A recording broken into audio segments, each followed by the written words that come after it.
entrando. Estamos por acá, ya iniciamos. Hola, ¿qué tal? ¿Cómo les va? Muy buenas noches, bienvenidos a Regionar TV, como siempre, 8 de la noche, 2 minutos. Y estamos hoy con un invitado muy especial y muy oportuno. Vamos a hablar de la espiritualidad en escenarios de crisis, la humanidad. Bueno, ya ahora lo presentamos y se van a dar cuenta la importancia y ojalá participen, por supuesto. Nos escriben para que le hagan un sinnúmero de preguntas al doctor Narváez. Bueno, Dianita, ¿qué tal? ¿Cómo le va? Hoy es 9 de julio del 2020, ¿no? Bienvenida, ¿cómo ha estado? ¿Cómo le va? Buenas noches, Emilio. Un saludo a usted y a todos los televidentes de Regionar, todas las personas que nos siguen en nuestra página en Facebook. Como siempre, en nuestro programa con muy buenos invitados. Y hoy lo tenemos a José Fernando Narváez. Él es, mejor dicho, es docente, es abogado y más que todo es un filósofo. Teólogo, filósofo, todo, de todo un poquito tiene. Entonces, qué bonito que lo hemos invitado esta noche para que comparta con nosotros lo que estamos viviendo, la situación y no sea como un punto de apoyo para todas las personas que nos están viendo, que nos están escuchando en este momento. Bienvenido, Fernando, al programa y qué gusto que haya aceptado la invitación de Regionar TV. Bueno, un saludo especial para todos, un saludo para Emilio, para Diana y todas las personas que se van conectando en este espacio de interacción y de construcción social. Para mí también es satisfactorio poder compartir desde la experiencia. Decía George Gadamer, nosotros hablamos y nuestras reflexiones siempre serán una respuesta a la luz de nuestras experiencias personales. Bueno, doctor, como decíamos, filósofo, teólogo, docente, abogado, en fin. Emilio se paró. Señor, dígame, Dianita. Creo que nos fuimos, se fue la imagen un ratico. Sí, hay una dificultad, creo que no alcancé a escuchar muy bien. No escuchó muy bien. Bueno, le estaba mencionando, doctor Narváez, usted pues tiene una mezcla de todo, ¿no? Todo dentro de, pues, no sé si llamarle humanidades, pero filósofo, teólogo, abogado de las ciencias sociales, docente universitario en la Universidad Mariana de Humanidades. Bueno, ahora nos explicará. Qué oportuno que venga en este espacio, en este momento, este 9 de julio, imagínese, ya después de cerca de 4 meses largos de esta pandemia. ¿Usted cómo ha visto en términos generales ese comportamiento social, ese comportamiento humano de la sociedad en el mundo? Y pues, si quiere la aterrizamos a Colombia y a Nariño, a Pasto. Sí, realmente se trata de un acontecimiento. Se trata de un fenómeno inesperado, repentino, donde no existía ninguna previsión al respecto. Creo que las medidas fueron del todo repentinas y la comunidad misma recibe las medidas restrictivas de un modo, creo que violento y hasta agresivo. La cuarentena resulta ser una agresión a derechos constitucionales. Uno se mira lesionado en derechos como la libre locomoción, derecho a la libertad. O sea, si hubo un momento histórico donde la conducta del ser humano de una manera coercitiva, mediante decretos presidenciales, se mire lesionado, es precisamente en este momento. Y puedan justificarse por medidas de seguridad, por medidas de protección social frente a un estado de emergencia sanitaria en la que nos encontramos. Pero históricamente debe registrarse en las páginas de que ha sido atachas que ha existido en la historia por esa de los derechos humanos, de los derechos fundamentales. Este momento, en este hito histórico, donde ha existido el peor de los atropellos, ¿no?, de los derechos humanos y fundamentales, justificados de alguna manera. Fernando, pues sí, puede ser que una parte sean atropellados. Expliquémosle a los televidentes de qué manera explícita se han sido atropellados. La restricción, decía, los elementos restrictivos mediante una orden presidencial, mediante una orden de gobierno, de manera local, en una alcaldía, todas ellas activas, pero veámoslo desde el sentido donde cada cual tendría que confinarse. El confinamiento ya es una forma de, viéndolo desde el sentido ya filosófico, social, de una medida ya coercitiva, donde personas que no pueden salir a trabajar, personas que frente a ese libre desarrollo de la personalidad, frente a la libertad de poder ir de un lado a otro, o sea, todo eso se mira lesionado de una manera increíble. O sea, la justificación puede ser válida, ¿no? Las medidas podrían ser injustas. Es una cosa entre la validez, entre la justicia o la injusticia, cosas que en el factor social pueden, pues, analizarse. Pero sí, en este hito histórico, el peor atropello de los derechos puede ser justificado, obviamente, por la emergencia sanitaria. Doctor, yo leía ahí en la introducción en los documentos que usted tiene, y se hablaba de ética y espiritualidad, ¿no? En escenarios de crisis.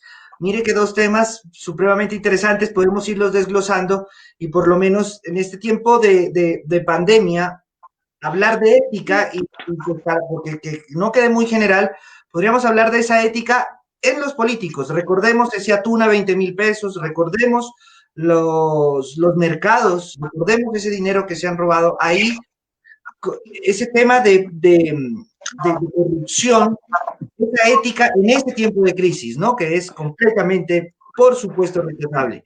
Y la otra, la espiritualidad, que podemos ir más adelante. Primero hablemos un poco desde el punto de vista ético, doctor Narváez.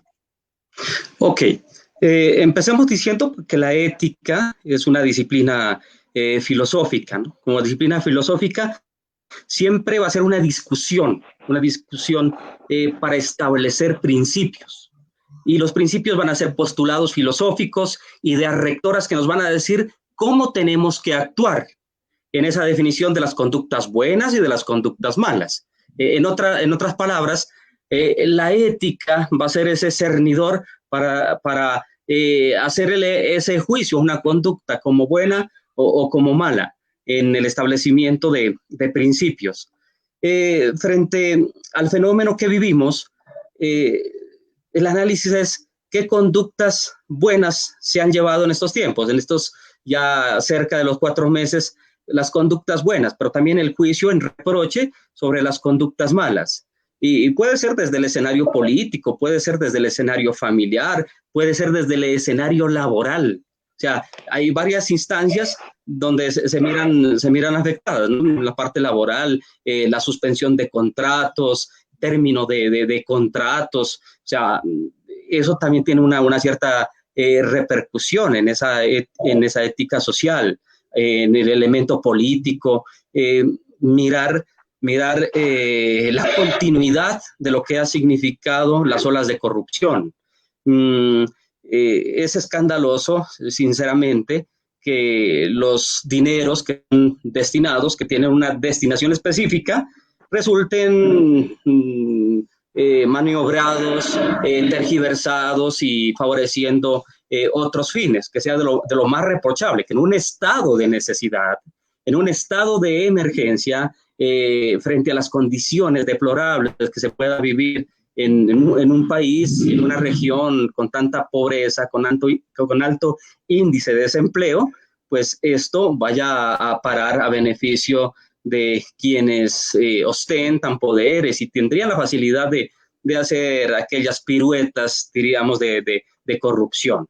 Pero la ética también en el escenario de la familia, el buen comportamiento dentro del hogar, ¿no? De la familia, que ha sido todo un reto cuando la sociedad vivía de una manera individualizada en el mundo tecnológico, cada cual tenía su propio mundo, tenía ya una conducta preestablecida. Esto nos choca, nos detiene y nos pone de vernos la cara con las familias, la esposa con el esposo, con sus hijos, otra vez volver a reencontrarse, ¿no? Que también habrían elementos tan positivos en estos escenarios de crisis. Fernando, todos decimos, o sea, ya es una frase donde se dice, cuando termine esto vamos a ser mejores personas, cuando termine esto nos vamos a valorar más a la familia. ¿Cómo lo califica eso? Siempre la sociedad hace de las experiencias un proceso de aprendizaje. Y he sabido que de las experiencias más dolorosas o de las experiencias más sufrientes vienen las enseñanzas más positivas, más significativas para la persona, para el núcleo familiar, para la sociedad. Pero no puede ser como la regla genérica, o sea, se trata de avisorar, tratamos de previsualizar, de adelantarnos a ese resultado y al final, que cuando pase todo esto, lleguemos a ser mejores personas, que hayamos aprendido a ser más humanos, a establecer principios de solidaridad, de acogida, de ayuda, pero ya llevamos 4 meses y ya tendríamos que ir mirando hasta qué punto la solidaridad ha mostrado su mejor rostro, hasta qué punto la fraternidad ha sido fehaciente, ha sido clara en la sociedad. Y creo que es un proceso muy, muy particular de aprendizaje, ¿no? O sea, lo que se puede valorar, como muchas familias sí se han podido encontrar, de dejar a un lado toda esa vida mecanizada, instrumental, para poder verse a los ojos y ya compartir, estar un poco más en familia.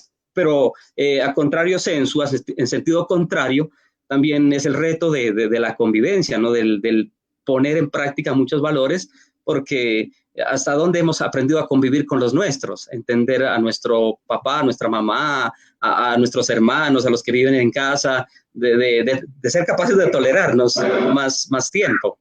Es también un reto al mismo tiempo. La fraternidad, doctor, de decir una palabra entendible y ojalá pues toda la sociedad comprende realmente toda esa carga conceptual que tiene esa.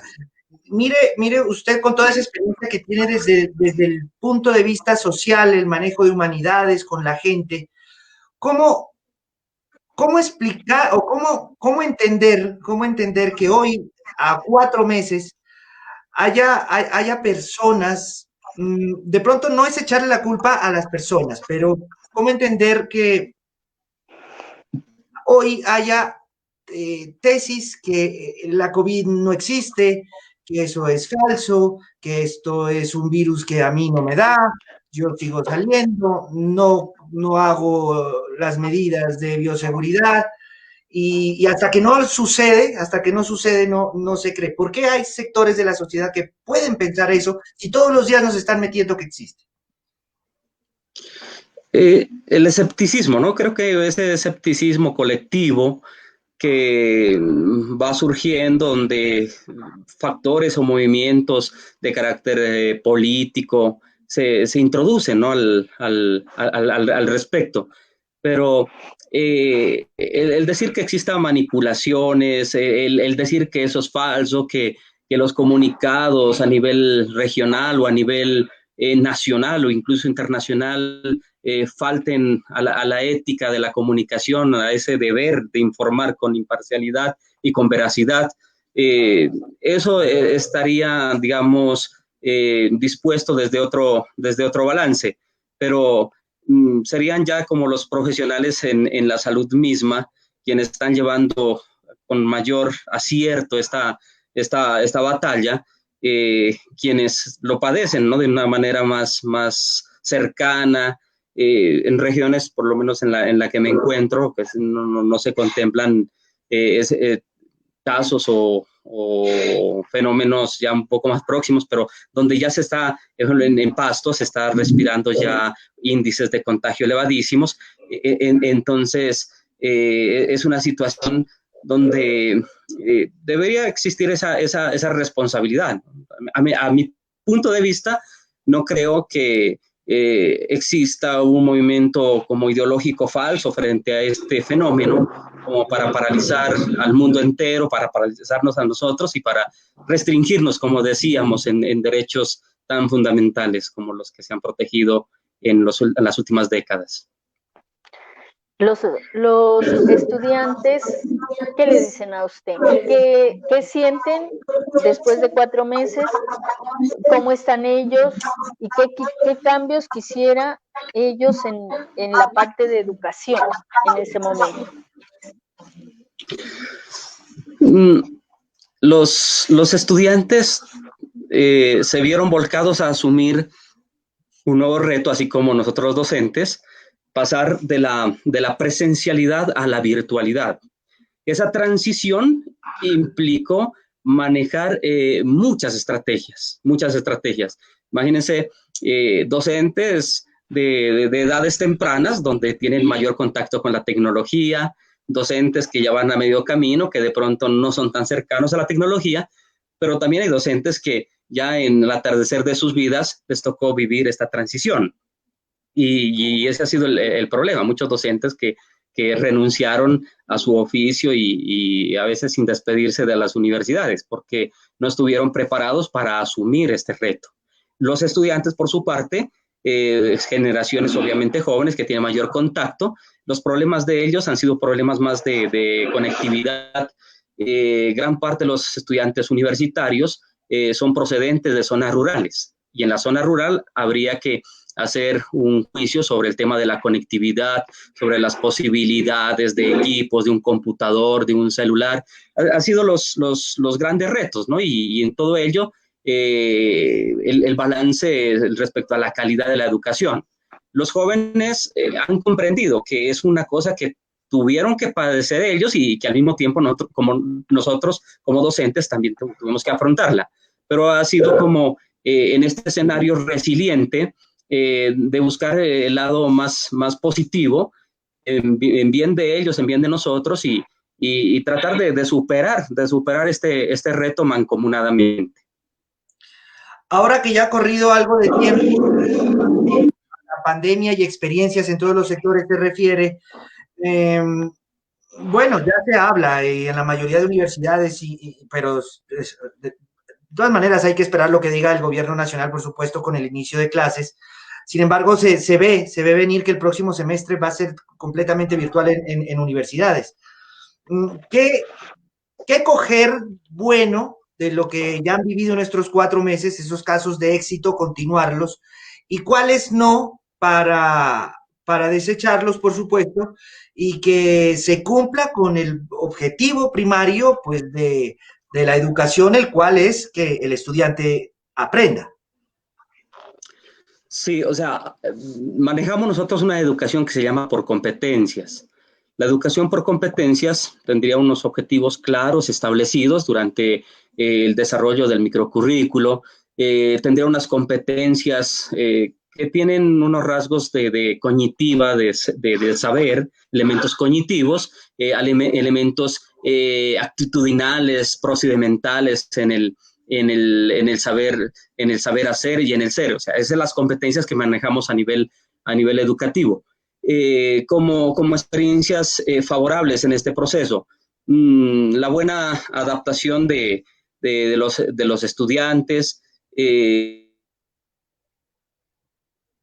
Yo creo que son hijos de la tecnología, las generaciones nuevas, son hijos de estos medios de comunicación. Entonces no ha sido un impacto desgarrador para ellos, y saber que hay la buena disposición. Ellos saben que todo esto se sale de las manos frente al tema de la presencialidad, y cuando el gobierno propone el tema de la alternancia, de que aplicando medidas estrictas de bioseguridad se pueda favorecer al menos lapsus o momentos de participación de los jóvenes.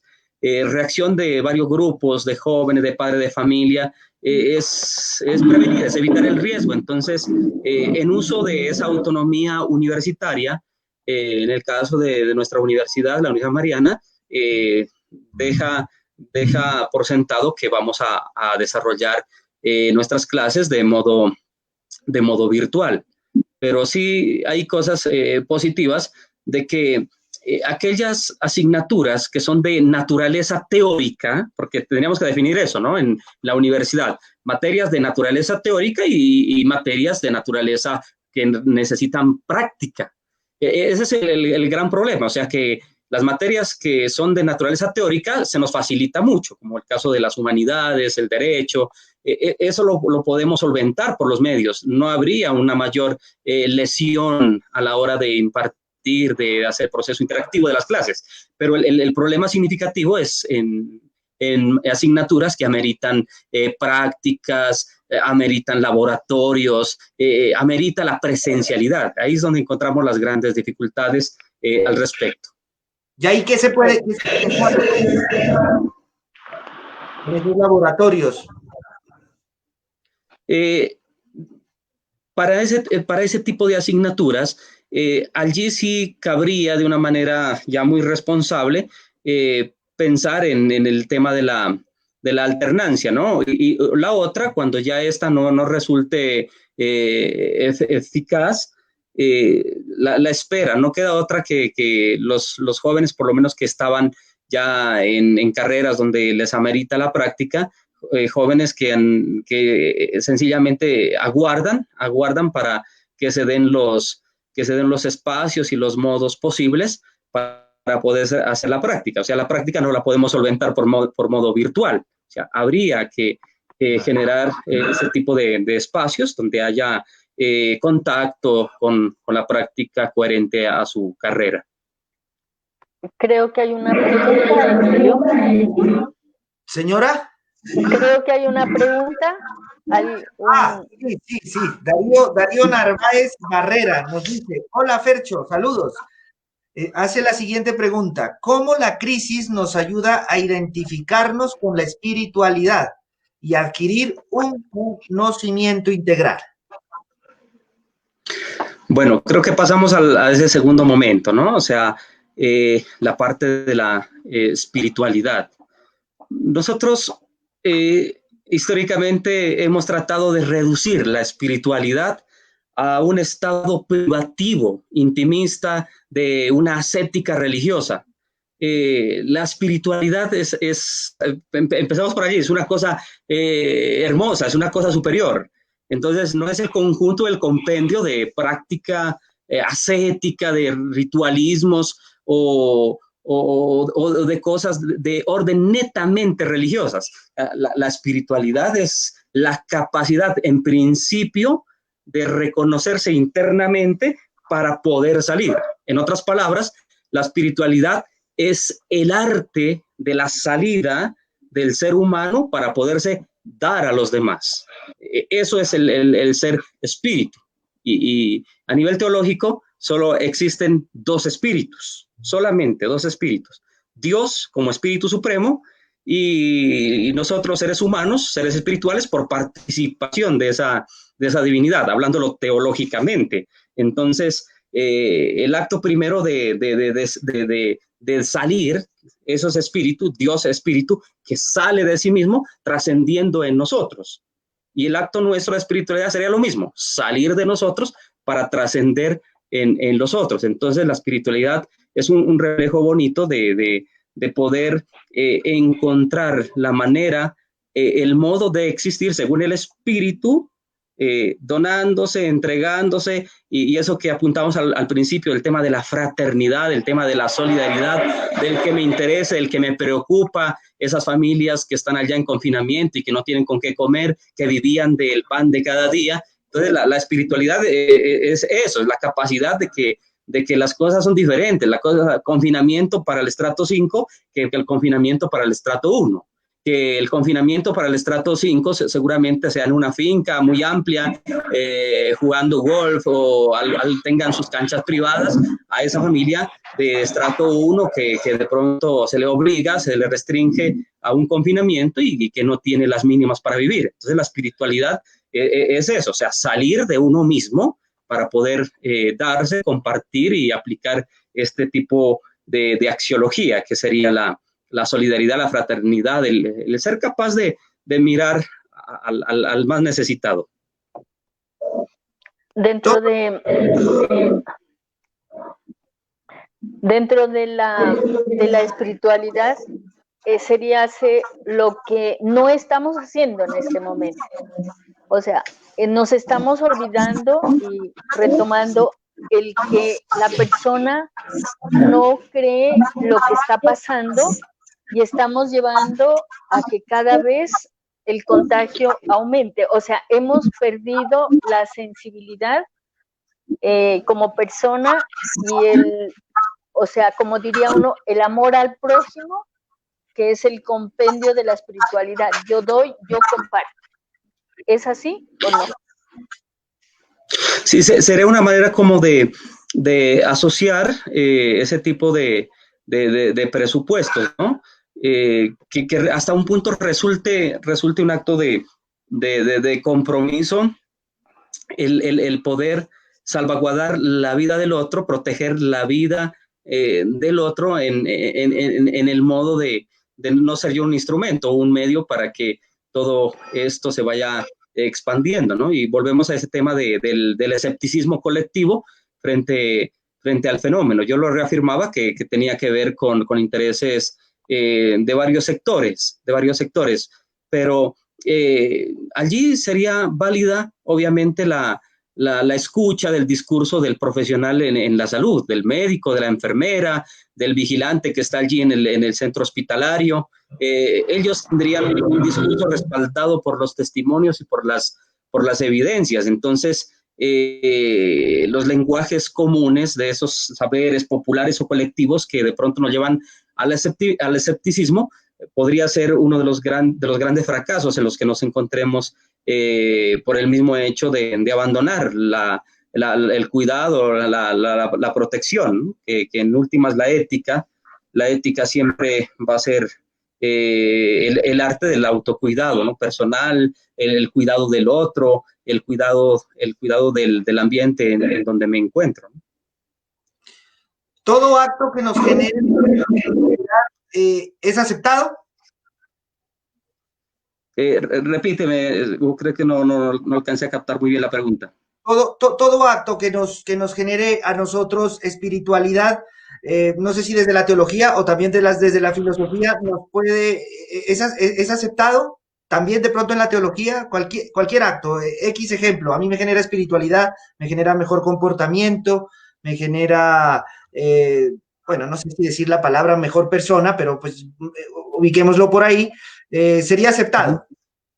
Es correcto, ¿no? Es correcto. Esa parte se pronunció como teólogo, Emilio. Realmente la espiritualidad es vivir según espíritu. Es que la espiritualidad es un modo de ser, es un modo de vivir, pero ese modo de ser y ese modo de vivir es según el espíritu. Y yo digo que espíritu es capacidad de salir de uno mismo.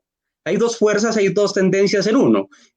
La primera, que es espiritualidad, es salir de uno mismo para darse, para donarse, para entregarse, en una palabra que se llama servicio, y la otra es un salir para recoger, el sentido egoísta, el que decía Hobbes, el hombre es lobo para el mismo hombre, eso, el sentido egoísta de no dar, o sea, es acaparar y pensar en mis intereses propios y personales. Eso es lo contrario al ser espiritual, o sea, el ser egoísta, el ser individual. Entonces, los actos, las conductas espirituales son eso, siempre la salida de uno, salir de uno mismo para poder entrar en la dimensión del contacto con el otro. Como abogado, lo bueno, lo malo y lo feo de esta pandemia. Lo bueno, en un punto, la acogida respetuosa, ¿no?, de muchos sectores de nuestro país frente a las disposiciones, esa solidaridad de poder como país ponerle el hombro a un fenómeno colectivo. Por ejemplo, la palabra pan en griego significa el todo, la pandemia, a todo, ¿no?, a todo el mundo, y donde todos estamos implicados. Entonces, como que la revaloración de esa parte axiológica, de esa fraternidad, de esa solidaridad, en cualquier grado y en cualquier modo, eso me parece como positivo. Otro elemento bueno, el ser capaz de revisarnos a nosotros mismos. ¿Qué nos hace notar esto? Ontológicamente hablando, somos seres frágiles, somos seres finitos, somos seres pasajeros y temporales. Nos hace reconocer quiénes somos nosotros. Somos tan sutiles en esta existencia que nos genera esa incertidumbre. No sabemos cuándo vamos a vivir frente a la pandemia. No es preguntarnos si nos va a dar o no nos va a dar, sino cuándo nos va a dar. Una visión también de afrontar esto con toda la responsabilidad del caso. Eso como lo bueno. Lo malo, que más allá del virus de esta pandemia tan nefasta, pervive el virus de la corrupción, también destructivo, que nos ha venido carcomiendo durante tantos años, que no nos ha permitido avanzar y que nos pone dentro de la periferia social, dentro de la marginación. Por mejorar, que se vuelva a reevaluar, permitir otra vez la articulación del elemento laboral. Hay que reactivar eso. Ya cuando hablamos cuando pase esto, que no sabemos cuándo, en la incertidumbre nos encontramos, pero que exista la posibilidad de una solidaridad en todos los entes, de políticos, económicos, religiosos, que nos lleven a crear estructuras comunitarias desde una civilización profunda de la solidaridad. Bueno, Carlos Jaco nos hace una pregunta muy bonita, incluso para ir finalizando. Bueno, pues más que bonita, por supuesto, es una pregunta interesante. ¿Qué nos dice la pandemia a los seres humanos desde el punto de vista espiritual?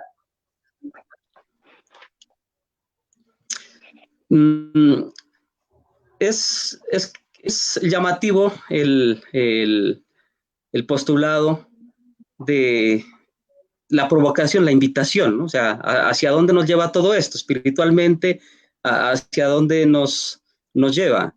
Desde la visión teológica, decía, el espíritu es participación de un espíritu superior, que es Dios. Es como si nosotros estuviéramos habitados por un Dios. O sea, eso en reglas de la espiritualidad es la inhabitación. O sea, creer que Dios está viviendo, habitando en nosotros. Y esto nos llevaría a replantear eso, seres finitos, seres mortales, seres tan pasajeros que una cosa microscópica, invisible, nos acaba de la noche a la mañana, que nos lleve a establecer una relación más profunda de intimidad con ese supremo espíritu que es Dios, que esa relación inmediata con él se pueda fortalecer. Que nosotros pensábamos en un mundo del confort, de la instalación, que éramos capaces de vivir nosotros por la ciencia se la empoltrona, la ciencia se la corona, se la pone en el pedestal del régimen de la posmodernidad, y entonces Dios como que no hacía falta. O sea, el tema de Dios un tema relegado, el tema de la teología un tema que ya en desuso, y entonces esto nos vuelve otra vez a nosotros mismos. O sea, el tiempo de crisis, el tiempo de pandemia nos lleva a reevaluar quiénes somos verdaderamente nosotros y cuál es el verdadero fundamento del ser humano, y redescubriendo cuál es el verdadero fundamento del ser humano, cuál es el camino correcto que deberíamos nosotros seguir. Hágame el favor. Emilio. Yeah, entonces, estaba pensando ya, Fernando, y ya iba con Dianita. Mm, el, el- que es que, bueno, con la pregunta que nos hace Darío Narváez. A ver, siga, Dianita, lo que usted le iba a preguntar y ya retomo, organizo la idea para la pregunta que le iba a hacer al doctor. Fernando, como usted dice, la ciencia estaba allá arriba y en este momento la ciencia baja y empieza a subir la parte de la creencia, de retomar, porque muchos han olvidado de la creencia del Dios verdadero, el nuestro creador, un solo Dios, como usted dice. ¿Será que en este momento todavía existe la duda de ese Dios y están con ese temor de que para muchas personas esta pandemia es un castigo? Esas reflexiones de carácter, yo diría, teológico hermenéutico, donde hacemos como una comprensión, ¿no?, del fenómeno histórico asociado con Dios. Eso se llama visión apocalíptica, ¿no? La visión apocalíptica siempre significa que Dios, para corregir a la humanidad, le manda fuego, como allá en Sodoma y Gomorra, los quema, los hace añicos, los extermina. O la maldad en tiempos de Noé, entonces hagámoslo llover 40 días y ahoguémoslos. O como cuando los discípulos de Jesús le dicen, mira, Señor, allá en Samaria, estos bandidos, así no dice, pero es como una expresión mía, ¿va? Dice, estos bandidos no te quieren dar hospedaje, quieres que venga un rayo y los parte o les lleva candela y los queme. O sea, es la visión apocalíptica de responsabilizar a Dios, un Dios ejerciendo corrección, pero con calamidades, con tormentas, con rayos, con todo tipo de cataclismo, con la fuerza de la naturaleza y que establezca un orden de cosas. Lo que menos podemos pensar es que esta sea una artimaña de Dios, que sea un juego biológico de Dios para sacudirnos, para decirnos, vea, yo existo. O sea, no, o sea, no es eso. O sea, Dios no nos quiere sacudir, Dios no ha mandado un virus para sacudirnos, para darnos un escarmiento, para que nos demos cuenta que Él existe. O sea, eso no es. O sea, Dios no se comporta de esa manera. ¿Qué clase de Dios sería, pues?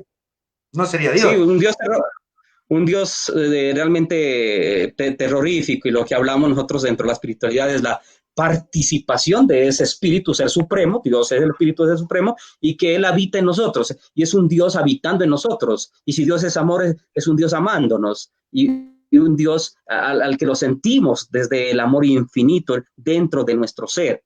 Cuando Jesús trajo un discurso llamado reino de Dios, no es otra cosa que una soberanía de amor dentro de nosotros, un Dios transformándonos en el amor, por el amor y para el amor. En los términos de la filosofía actual, nosotros somos espíritus de amor encarnados, y ese amor infinito de Dios, ese es el que rige. O sea, teológicamente desde nuestro credo es eso. Pero también voy al punto. O sea, esto va a servir para que la gente crea, y esto va a servir para que la gente se vuelva más religiosa o más espiritual. Puede ser, pero los solipsismos, es decir, aquellas figuras de negar de que el que existo soy yo y no existe otras realidades, otras posibilidades, podrá seguir siendo, ¿no? O sea, eso no es un escarmiento al ateo para que crea, sino siempre será una manera y una oportunidad de ir a lo más profundo de nosotros para redescubrirnos entitativamente espirituales. Qué interesante, doctor Narváez. Le voy a hacer una pregunta de reina, ¿no? Porque es que yo soy un defensor, porque aquí se ha estigmatizado mucho a las reinas y se dice es que es respuesta de reina. Y no, pues resulta que la reina no es que responda. Está mal, son las preguntas. Las preguntas les hacen medio raronga, pues para que respondan de una manera, bueno, jocosa, tiene su tema maquiavélico por ahí en ese. Entonces, por eso yo siempre digo, son las preguntas de reina. Entonces, bueno, no sé si por ahí vaya la cosa. Hemos visto en redes sociales, obviamente no es que quiera decir que eso sea una gran fuente de información, pero hablamos de 5.300 o cerca de 6.000 religiones que hay hoy en el mundo, y también que se puede venir una guerra entre las religiones. ¿Usted cómo analiza desde la teología esa cantidad de religiones bajo diferentes dioses? Hay una principal, por supuesto, otras que van cogiendo fuerza. ¿Qué se puede hablar al respecto? Bueno, yo establecería en principio, porque es una pregunta muy amplia, realmente amplia, la diferencia entre la espiritualidad y la religión. Primero es la espiritualidad. La espiritualidad tiene connotación genérica, universal. La espiritualidad, tras la religión, es la especie, es decir, lo específico.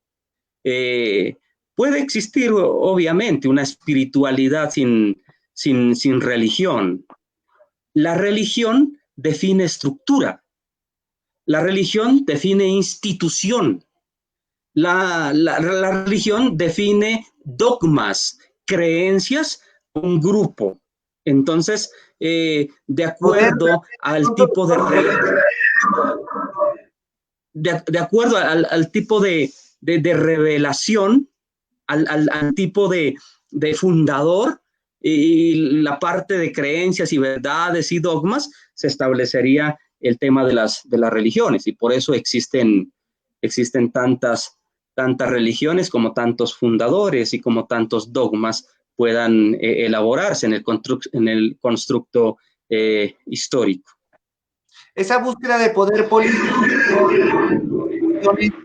¿es acertado o no? Repítame, por favor, no alcancé a captar, creo que había una dificultad en sonido. Esa búsqueda del poder político y económico de las diferentes religiones, ¿es bien visto o no? ¿O necesario más bien puede ser? Creo que en el mundo, a mi modo de ver, existen unos poderes globalizantes, ¿no? Está la política, sin lugar a duda, la política, la economía con sus modelos, la religión con todas sus estructuras y los medios de comunicación. O sea, ustedes son un poder. La media de comunicación son un verdadero poder de transformación social para buenos o malos intereses, de acuerdo al perfil ético que ellos tengan. Ahora, que las religiones se puedan permear de esto es otro asunto. O sea, una religión se puede permear por el elemento político, incluso religiones que hacen partido político, y religiones también que puedan asociarse a los modelos económicos, que se casen con los modelos económicos y que disfruten de esos modelos económicos. Entonces, más bien es una mezcla, es ese tipo de alianzas o de casamientos que podrían hacer estos poderes que rigen la sociedad y el mundo. Los jóvenes, ¿cómo están los jóvenes en este momento en la fe? ¿Cómo los evalúa, Fernando, usted? Los jóvenes, creo que al valorarlos desde la fe, resultaría como abusivo tratar de hacer como una conceptualización, una apreciación.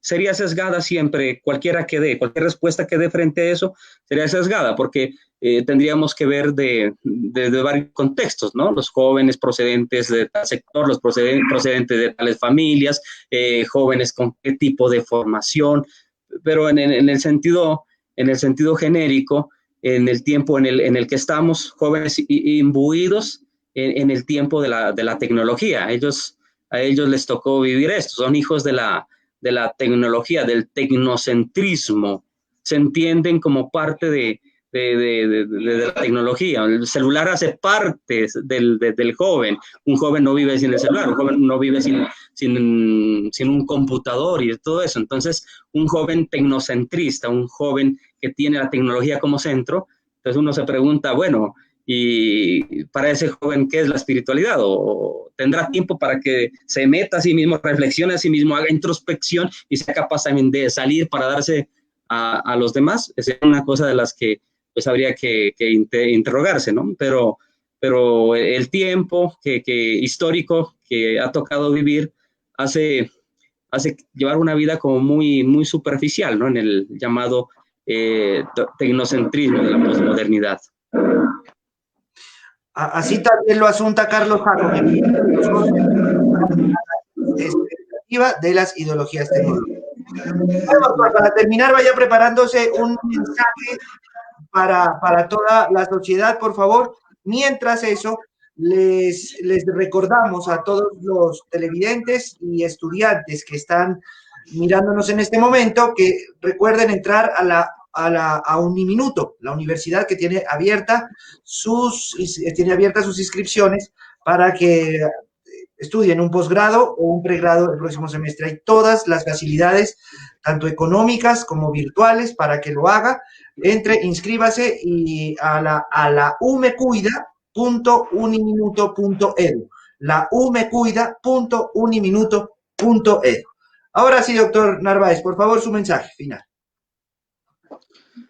Expresarles con todo el cariño y con toda la solidaridad que este momento actual que estamos atravesando es un momento que lo estamos sintiendo todos y que nos implica ese cuidado. Y el cuidado lo daría en las siguientes dimensiones, ¿no? El cuidado del auto, el cuidado personal, mi cuidado como ser humano, con todas mis fragilidades, el alter cuidado, el cuidado del otro, mi responsabilidad con el otro, mi responsabilidad con el adulto mayor, mi responsabilidad con los más frágiles, el otro al que le llamo ecocuidado, es ser respetuosos con la naturaleza, con el medio ambiente, ese mundo que en responsabilidad tendríamos que cuidar.